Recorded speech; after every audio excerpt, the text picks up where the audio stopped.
BFM Bourse, Culture ETF. Optimisez vos chances en toute paresse, en laissant faire les ETF. C'est ce qu'on vous propose le vendredi avant le week-end. Culture ETF, Julie Cohen-Horton et ses experts vous accompagnent. Bonjour Julie. Bonjour Guillaume, bonjour à tous. Et aujourd'hui, on va se demander si les ETF actifs sont aussi actifs que ce qu'ils promettent. Alors, plus de 80 nouveaux produits ont été lancés en Europe l'an dernier. Et c'est vrai que l'engouement des investisseurs, il reste total. Et aujourd'hui, on est avec Mara Dobreșcu, responsable de la recherche sur les fonds chez Morningstar. Bonjour Mara. Bonjour Julie, bonjour à tous et bonne année. Merci d'être avec nous. Alors Mara, est-ce que cette montée en puissance des ETF actifs à observer depuis un an, elle se confirme? Et comment la collecte évolue-t-elle depuis le début de l'année?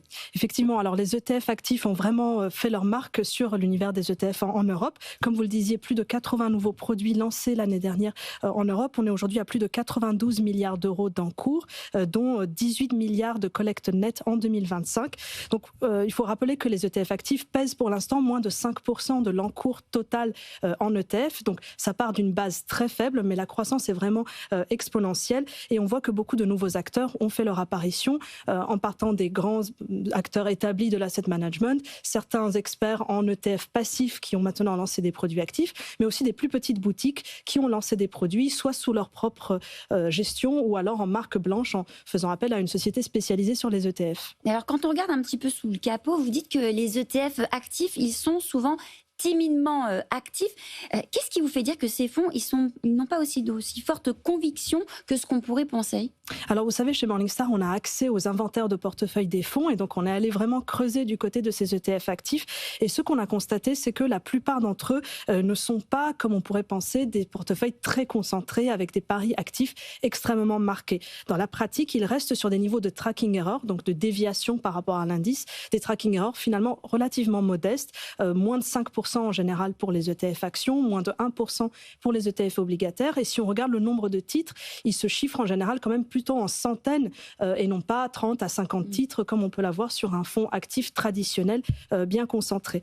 Donc il s'agit quand même de produits très diversifiés. Il y a des paris actifs par rapport aux indices, mais ces paris sont mesurés. C'est pour ça qu'on les qualifie pour la plupart d'entre eux plutôt de timidement actifs. Oui, les ETF actifs sont timidement actifs. Bon, est-ce que c'est fait exprès? Est-ce que quelque part les sociétés de gestion ont peur à travers ces fonds, ces ETF actifs, de fragiliser leurs autres gammes d'ETF? Alors je pense qu'il y a plusieurs raisons. Tout d'abord, c'est que le format de l'ETF actif est quand même assez nouveau en Europe. Donc on a l'impression que certaines sociétés de gestion ont peut-être voulu un peu tremper un orteil là-dedans, mais sans forcément proposer des produits très très différenciés qui risquaient d'avoir des performances qui dévient massivement sur le court terme. Il y a effectivement aussi ce risque de cannibaliser une gamme de fonds ouverts actifs déjà existants. Donc les sociétés de gestion vont rechigner à proposer des ETF qui sera trop ressemblant à un fonds ouvert qu'ils ont déjà par ailleurs.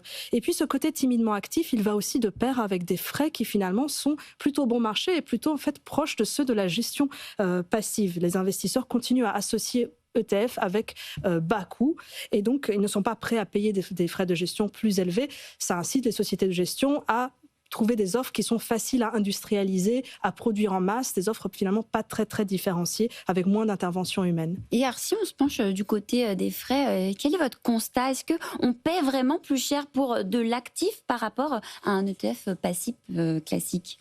Alors aujourd'hui, oui, il y a un petit excès de frais, mais il est finalement assez faible. Aujourd'hui, les ETF actifs en Europe se facturent 37 points de base en frais de gestion sur les actions. C'est en baisse par rapport à il y a 3 ans. Donc l'effet de la concurrence a vraiment exercer une pression à la baisse sur les frais par rapport aux ETF passifs sur les actions qui, eux, sont facturés 27 points de base. Donc, il y a environ 10 points de base de différence pour les ETF actifs.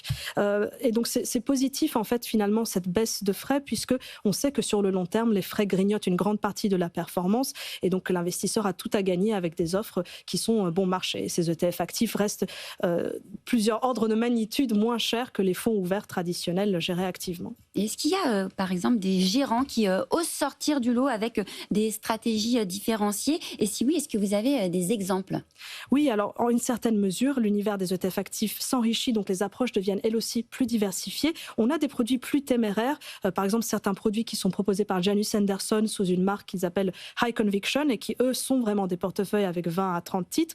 Et on a aussi des ETF thématiques ultra concentrés comme ceux qui sont proposés par ARK. Vous savez, cette société qui a défrayé la chronique aux États-Unis et qui arrive aussi en Europe avec des ETF ETF sur la robotique, sur l'intelligence artificielle.